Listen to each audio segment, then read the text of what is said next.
Hello, listeners, and welcome to Cobbs Corner. I'm your host, Morgan Cobbs. In this episode, we will be reviewing Captain America the Winter Soldier. This is by far one of the most consequential films in the entire MCU. The film follows Steve Rogers, Captain America, and Natasha Romanoff, Black Widow, as they realize the truth about S.H.I.E.L.D. The film sees the return of Nick Fury and an introduction to Sam Wilson, the Falcon, played by Anthony Mackie, and S.H.I.E.L.D. Secretary Alexander Pierce, played by Robert Redford. Stay tuned. The film opens on Sam Wilson jogging throughout Washington, D.C., as he is repeatedly passed by Steve Rogers. And when Steve passes him, he's saying, "On your left." And that's pretty much like the first couple minutes is just Sam Wilson jogging and Steve's like, "On your left, on your left, on your left." And then there's one point where Sam, he sees Steve come, he's like, "Don't you say it, don't say it." And then Steve's like, "On your left, come on." Like, yeah. So the two of them, they formally introduce themselves, and Steve says how he's still learning how to go from living in 1945 to 2014 to the 21st century, seemingly overnight. Like for him, him being frozen in the ice for 70 years, crashing in the Arctic, and then waking up in the 21st century at the end of Captain America: The First Avenger. That was overnight for him, and he says how no polio's good. We used to boil everything. Internet, super helpful. He pulls out a small book with a list of things to catch up on, and each country had their own version of the list. On the U.S. version of this film, depending on like where you're listening from, like there's different versions of that list. Like I know on the U.S. version, which is where I'm located, they had the Rocky film franchise, Star Wars, Star Trek, the Berlin Wall, just to name a few. And then he adds the Marvin Gaye Trouble Man soundtrack, which Sam tells him includes everything that he missed while he was frozen. And then duty calls. Rogers and Romanoff then go on a S.H.I.E.L.D. mission in the Indian Ocean. The mission is to free hostages on a S.H.I.E.L.D. vessel named the Lemurian Star that has been overtaken by pirates led by Algerian terrorist Batroc. Now, Batroc is based on the comic book villain Batroc the Leaper, who was a Captain America villain.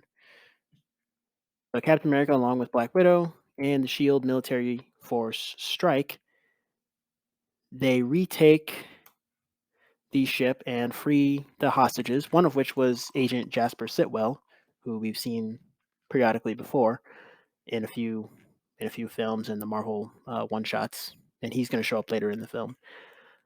Black Widow then begins to download data from the ship's hard drive, which, as far as Steve knows, was not a part of the mission. And it's about Project Insight, which is a new initiative, new S.H.I.E.L.D. initiative. And then Captain America calls her out on it and realizes that she was there on a mission that was different than his. They all return to the Triskelion, which is the S.H.I.E.L.D. headquarters in Washington, D.C., and Rogers confronts Director Fury, Nick Fury, played by Samuel L. Jackson, about why he sent Romanoff off on the mission with a different assignment. Rogers mentions how an army is a group of people that trusts each other.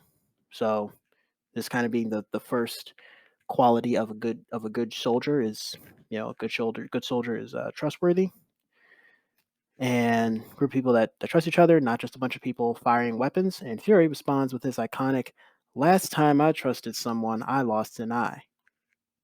In a future film, we're going to see how Nick Fury loses his eye. Not going to say which one, not going to say how it happens, but last time I trusted someone, I lost an eye. Fury then shows Steve Project Insight, which consists of 3 S.H.I.E.L.D. helicarriers with repulsor engines. Like if you remember from the first Avengers film, when they had the turbine engines, and then Iron Man had to go inside the turbine and like power it up after getting an up close look at the S.H.I.E.L.D. helicarrier turbine engines. He recommended repulsor engines instead, so now they have repulsor engines. And these will go into orbit around the Earth and eliminate a ton of threats before they even happen. They're going to go up into space and they can read a terrorist's DNA and locate him before he, walks out of whatever cave he's hiding in. And Cap responds to Nick Fury with the line, "This isn't freedom. This is fear." You know, so Nick Fury and Cap, they go back and forth. Fury says, like, "I read those SSR files. Greatest Generation? Question mark. And then Steve responds with, we compromised a few places, but we did it so people could be free. This isn't freedom. This is fear." And then he changes into his civilian clothes and goes to see the Captain America exhibit at the Smithsonian and gets noticed by a small child who's actually played by one of the Russo brothers who directed this film, played by the Russo brothers' nephew. Um, Meanwhile, Fury tries to open Project Insight because he's now skeptical of what the real motives were behind Project Insight. Tries to open up Project Insight and is unable to use his director override or run a decryption. And so then he presumably is driving back home, and he's driving through the DC metro area, and he asks Agent Maria Hill, played by Kobe Smulders, who we saw in the first Avengers film. He asks Agent Maria Hill to come to DC. He's then attacked by what looks like a squad of DC Metro Police, although DC Metro Police has no record of a squad dispatch. And eventually he escapes this skirmish with what appear to be DC Metro Police, not before seeing the main villain of this movie, the Winter Soldier, who we're going to see again. Fury shows up at Steve's apartment unannounced and informs Steve that his apartment is bugged and that S.H.I.E.L.D. has been compromised. Fury is then shot, and it is realized that the nurse who lives across the hall from Steve is actually S.H.I.E.L.D. Agent 13, who we're going to see again in upcoming films. Sharon Carter is her name. She was sent there to protect Steve on Nick Fury's authority.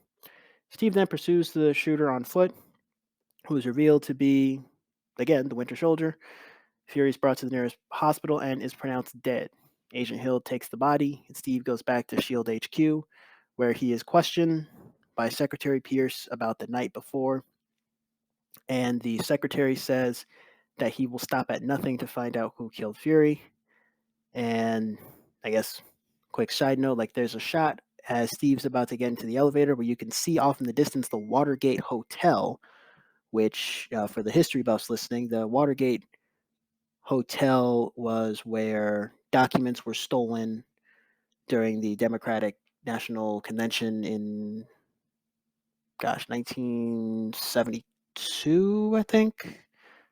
And that was the infamous Watergate scandal. And there's actually a movie, All the President's Men, which stars Robert Redford, the same actor who plays Secretary Pierce, and that's sort of a political thriller about taking down, about a group of people who took down Nixon.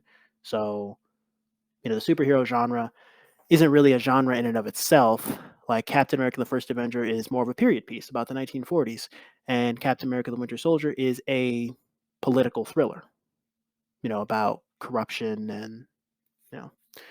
So just a quick little side note. And as Steve takes the elevator back downstairs, he's met by the strike team, and more people enter the elevator as they stop at each floor. Once the elevator is full, Steve asks, "Before we get started, does anyone want to get out?"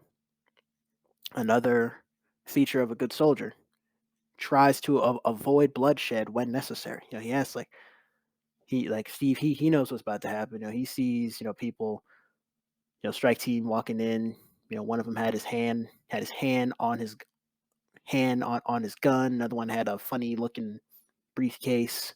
Some of these people were just straight up murderers. It's like, before we get started, does anyone want to get out? Favorite line in the film, by the way.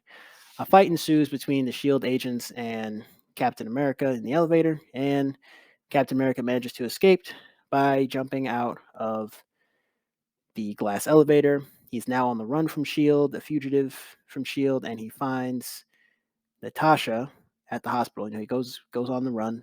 He finds Natasha at the hospital that Nick Fury was pronounced dead at. he confronts her about the killer, and she reveals to him that the killer is known as the Winter Soldier. She tells a story of how she was evacuating a an engineer out of not Kabul, but somewhere in either Iraq or Iran, and the Winter Soldier and the engineer was one of the Winter Soldier's targets.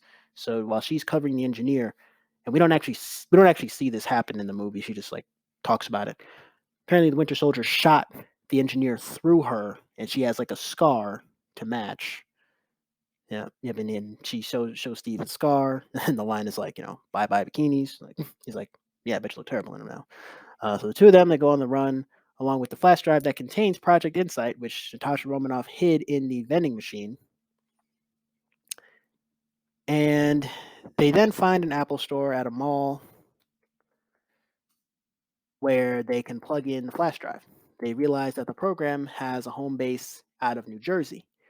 After stealing a car and signal to following the signs to New Jersey, they are I guess following the signal to New Jersey, they're brought to Camp Lehigh, which if you remember from the first Captain America, was the camp that Skinny Steve trained at in the first Avenger. They locate the original S.H.I.E.L.D. office, which is buried underneath one of the army barracks. We're going to see this base show up again in a later film. And they find a computer that's holding the consciousness of scientist Arnim Zola, but it's really old technology, really like ancient, like computers from like the 1970s and 80s. Like they even make a reference to war games. It's like, shall we play a game? Yeah. So then Zola explains to them how S.H.I.E.L.D. became the new Hydra after World War II, and how we saw that Arnim Zola was recruited by the SSR in the first Avenger. Like he was granted like immunity or amnesty, pardon for whatever his war crimes if he worked with the SSR. And then after World War II, there was Project Paperclip in real life, where the U.S. government recruited former Nazi scientists to help build rockets for NASA to help us beat the Soviets in the space race. So Zola explains to them how S.H.I.E.L.D. became the new Hydra after World War II. And just as Zola finishes explaining his algorithm and Project Insight, a domestic missile strike is fired at them by S.H.I.E.L.D. They both survive, and they make their way back to D.C. and find Sam Wilson. Sam helps them locate Agent Sitwell, if you remember, was one of the hostages on the Lemurian star, and they make him explain to them what Zola's algorithm is.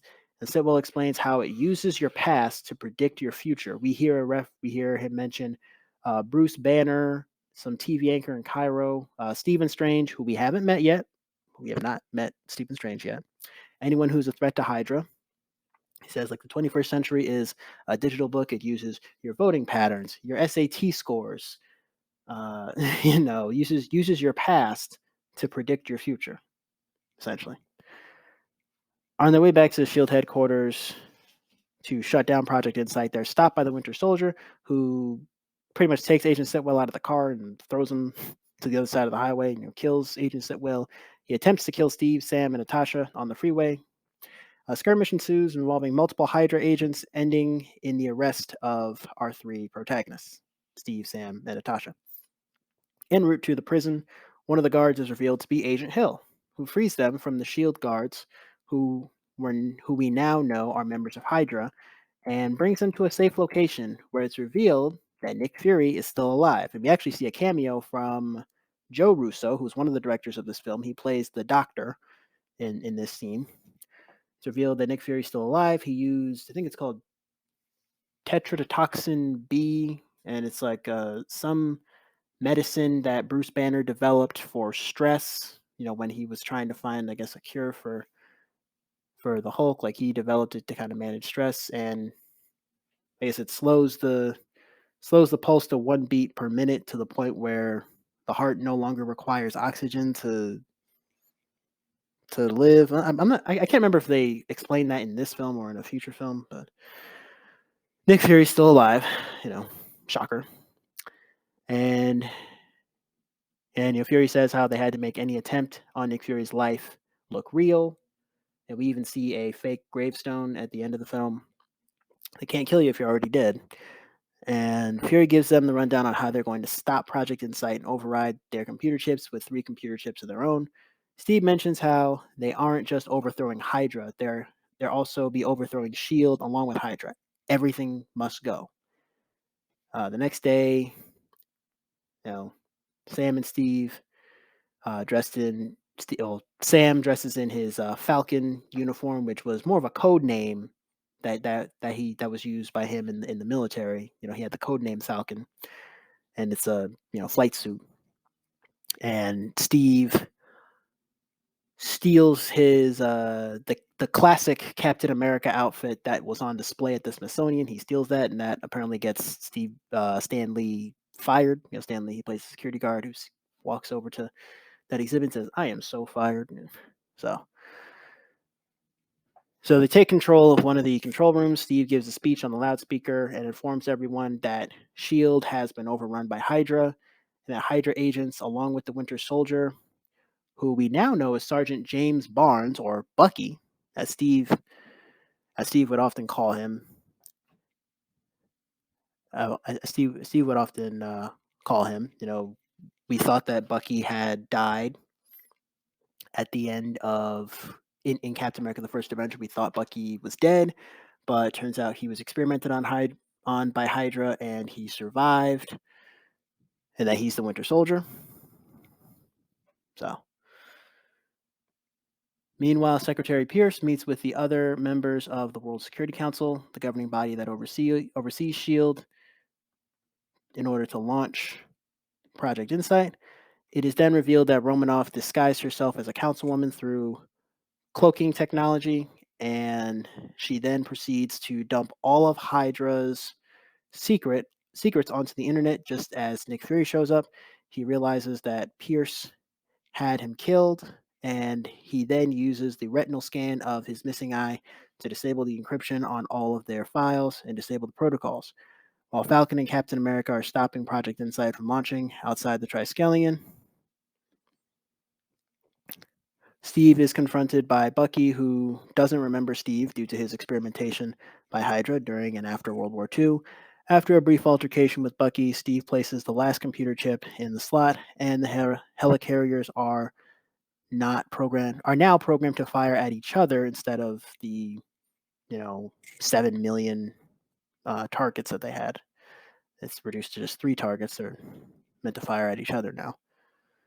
Once the job is done and Project Insight along with S.H.I.E.L.D. are no more, Steve saves Bucky's life. Another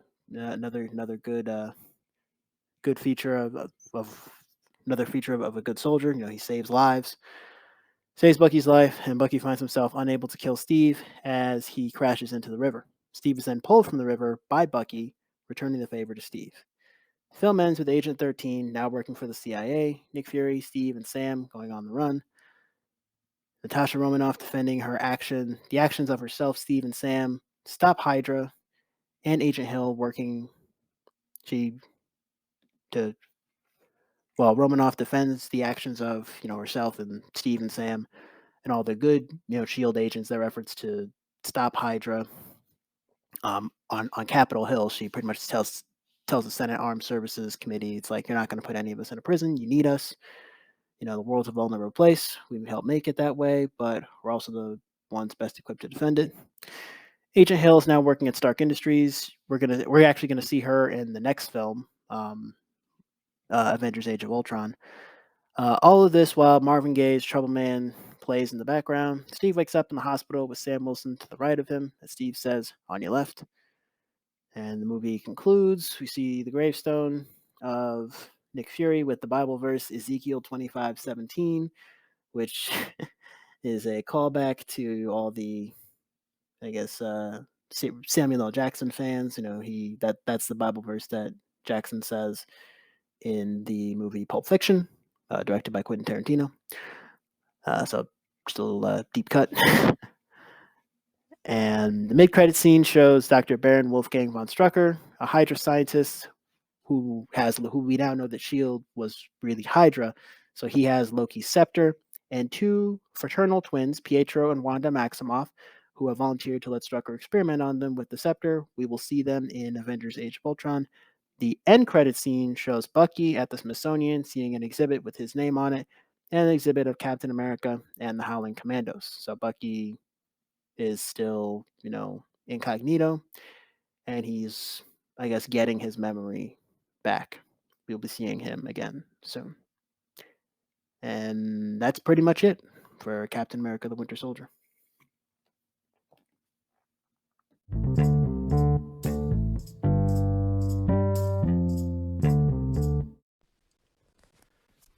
So, before I kind of go into the significance and the impact that this movie's had on the larger MCU, there's a quote from Thomas Paine that sort of gives this movie's title meaning. Says, these are the times that try men's souls. The summer patriot and the sunshine patriot will, in this crisis, shrink from the service of their country, but he that stands by it now deserves the love and thanks of man and woman. Tyranny, like hell, is not easily conquered, yet we have this consolation with us, that the harder the conflict, the more glorious the triumph. What we obtain too cheap, we esteem too lightly. It is dearness only that gives everything its value. Heaven knows how to put a proper price upon its goods, and it would be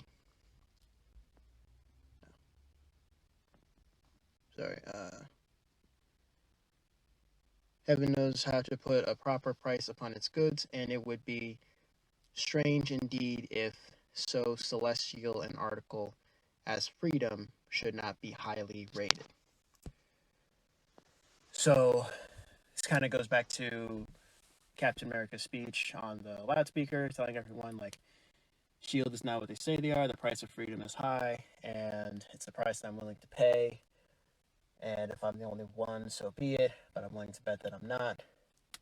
So this idea of the Winter Soldier who, even in times of hardship, even when Steve was on the run from S.H.I.E.L.D., even when his country doesn't fight for, he's going to fight for his country, even when his country doesn't fight for him. And, Natasha Romanoff pretty much, telling the U.S. government and telling, really, I guess, the governments of the world, it's like, you're not going to throw me in prison. It's like, yeah, S.H.I.E.L.D. was overrun by Hydra, and yes, I have played a hand in selling you those lies. Hydra wasn't selling you lies, it wasn't selling you intelligence, they were selling you lies, and yes, I played a hand in that, but you're not going to put me in a prison. You're not going to put any of us in a prison. The world is a vulnerable place, and we help make it that way, but we're also the ones best equipped to defend it. So yeah, and Thomas Paine was a philosopher who was inspiration for the American Revolution. Like a lot of the colonists fought alongside the British in the French and Indian War, but then in the face of tyranny and the proclamation line of 1763, I think, King George said that no settlers were allowed to move west of the Appalachian Trail. So then, of course, the colonists, in the face of tyranny, fought back against it, and now we've got the United States of America today, and so this movie has, I guess, the theme of like what makes a good soldier, and we see how with Steve, he believes that a good soldier is trustworthy. There's that scene where he confronts Nick Fury. It says, an army is a group of men and women that trust each other, not just a bunch of people firing guns. A good soldier tries to avoid bloodshed whenever necessary. Like in the elevator, he asks before we get started, does anyone want to get out? He makes every opportunity to avoid bloodshed, to avoid the coming conflict. Like, does anybody want to get out? Giving you guys a last chance to not do what you're about to do. He saves lives. He even after they had won, and the helicarriers were, about to explode, and he was about to go down with the ship. He saves Bucky's life, and then and then Bucky returned the favor and saved his life. So, I guess the main theme is like loyalty and what makes you a good soldier. The overall impact that this movie's had on the MCU is now S.H.I.E.L.D. is essentially no longer a factor in the MCU. Like, we're going to see in the next Avengers movie, Avengers Age of Ultron, that the Avengers now have no S.H.I.E.L.D. oversight. The intelligence community and, like, the media, like, civil society believes that Nick Fury is dead. So we're going to see him again in future films, but he's not going to be as prominent of a figure as he was in Phase 1. So S.H.I.E.L.D's no longer a factor. So no S.H.I.E.L.D. oversight, and we're going to see the real ramifications in, I don't want to reveal too much, but Avengers Age of Ultron and then Captain America Civil War. So yeah, this is like I said, one of the most consequential films in the MCU, and Steve Rogers realizing that S.H.I.E.L.D. is actually Hydra. For him, this all happened overnight. For us in the MCU, we witnessed crisis after crisis. From the Cold War to Vietnam to Desert Storm to the hostage crisis in Iran and the war on terror. That was all secretly being fueled by Hydra.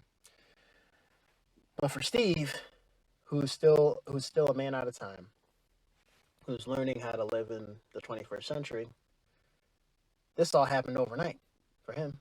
He went in the ice in 45 and then woke up, 70 years later. He's like, they said that we won. They didn't say what we lost. So I think that's one of the lines in the film. Well, let me know on Instagram at Cobbs _corner_podcast. Let me know in the comments what you guys thought about this film. Be sure to follow this podcast on Twitter. Follow Cobbs Corner on Twitter, Cobbs _corner on Twitter. Let me know what you guys thought of Captain America, the Winter Soldier.